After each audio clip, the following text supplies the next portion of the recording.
سلام ستړي مشي څو مهمو خبرونو ته ښه راغلی.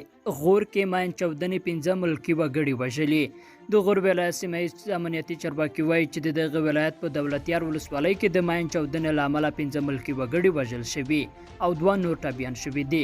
د غور د والي ویاند عارف عابر ویلي پیښه هغه مهال رامنځته شوه چې د ملکي وګړو یو سراچا موټر د دولتیار ولسوالۍ او فیروزکوه ښار ترمنځ باداګا سیمه کې پر سړک غاړې ماین ور برابر شو. د هغه په خبره په دې پیښه کې د ښځو او ماشومانو په ګډون 15 ملکي وګړي وژل شوي او ولسمشر یو ځل بیا سولې ته تیار یو، طالبان د پالمې نه کوي. ولسمشر غني وایي افغان حکومت له خپل لوري د سولې د راتګ لپاره د پام وړ اقدامات ترسره کړي او طالبانو ته هم پکار ده چې له بېځایه پلمو ډډه وکړي.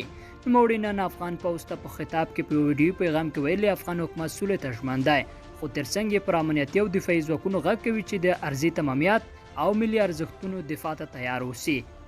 فاریاب کې په یوه هوایي برید کې ملکي وګړو ته مرګ ژوبله اوښتې ده.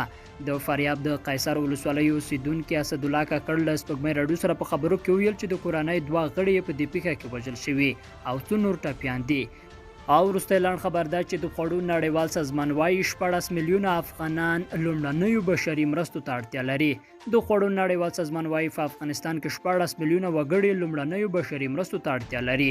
په افغانستان کې د خوړو نړیوال سازمان یا WFP استازولۍ په تازه څرګندونو کې ویلي دي چې د کرونا له پراختیا سره هممهاله په افغانستان کې بیکاري ډیره شوې ده او لومړنیو بشري مرستو ته د خلکو اړتیا ډیره شوې ده.